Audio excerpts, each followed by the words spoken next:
नमस्कार, श्री स्वामी समर्थ मित्रांनो. तर तुम्हा सर्वांचं खूप खूप खूप मनापासून स्वागत आहे आमच्या या नवीन व्हिडिओमध्ये आणि आमच्या चॅनलमध्ये. तर हे सर्व साहित्य बघून तुम्हाला कळलंच असेल की आज कोणती रेसिपी आहे. तर आम्ही बनवत आहे मँगो मस्तानी. तर त्यात आम्ही तुम्हाला माहिती आहे आम्ही परवा डीमार्टला गेलो होतो, तो व्लॉग आम्ही टाकला होता. त्यात आम्ही सांगितलं होतं की आम्ही आईस्क्रीम आणलंय आणि त्याची आम्ही लवकरच काहीतरी एक नवीन रेसिपी शेअर करणार आहे. तर ते आहे हे मँगोचा आईस्क्रीम, त्याच्यानंतर हे आहे दूध, त्याच्यानंतर ही आहे टुटी फ्रुटी. सूरजला टुटी फ्रुटी प्रचंड आवडते. मी केकसाठी जेवढी पण टुटी फ्रुटी आणते ना ती सर्व सूरजच खाऊन टाकतात. तर त्यानंतर हे आहे ड्रायफ्रूटचे काप, जसं की हे आहेत काजूचे, बदामाचे काप. तुमच्याकडे जर पिस्ते अवेलेबल असतील तर तुम्ही पिस्त्याचेही काप घालू शकता. गुलाबाची पाकळ्याची जी सुक्या पाकळ्या असतात त्या घालू शकता. तर येस, हे सर्व साहित्य वापरून कमीत कमी साहित्यात तुम्ही खूप मस्त मस्तानी बनवू शकता. आणि हा आता हा मँगोचा सीझन नाहीये तरी पण आम्हाला मँगो मस्तानी खायचीच होती, तर त्याच्यासाठी आम्ही बनवत आहे मँगोची मस्तानी. चला तर मग बघूया. तर इथे मी मिक्सरचं जार घेतलं आहे. याच्यामध्ये आता मी थोडा आईस्क्रीम घालणार आहे. वाव, किती छान दिसतंय ना आईस्क्रीम हे.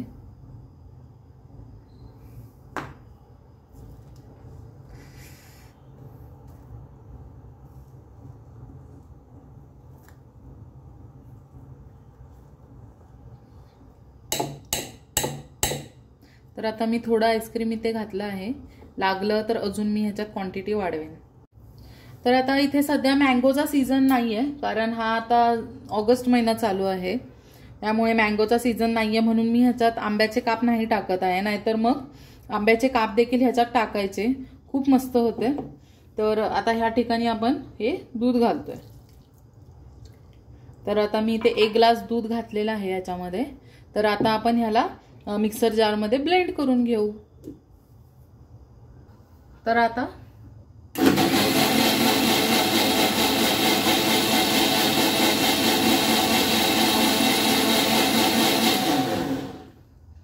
आपण बघूया हे मस्त थिक क्रीमी झालंय की नाही ते.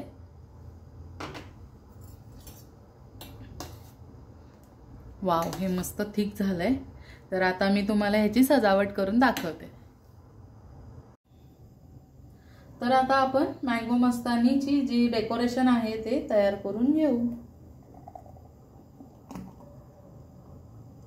तर या ठिकाणी अर्धा ग्लास मी भरलेला आहे. आपण ह्याच्यात आता आईस्क्रीम टाकूया. माझ्याकडे आता सध्या इथे स्कूपर नाहीये, तर म्हणून मग मी चमच्यानेच टाकते.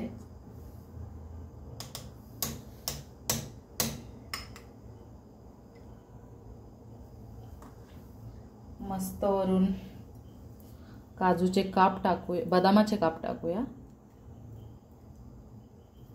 थोडेसे काजूचे काप टाकूया.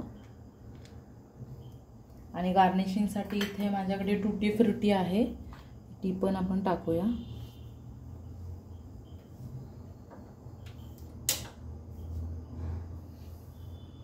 तर तयार आहे आपली ही मँगो मस्तानी. तर कशी वाटली तुम्हाला आजची रेसिपी आम्हाला कमेंट करून नक्की शेअर करा. आणि आमच्या या व्हिडिओला लाईक, शेअर आणि जितकं होऊ शकतं तितकं शेअर करा. आणि आमच्या चॅनलला सबस्क्राईब करा. थँक्यू. श्री स्वामी समर्थ.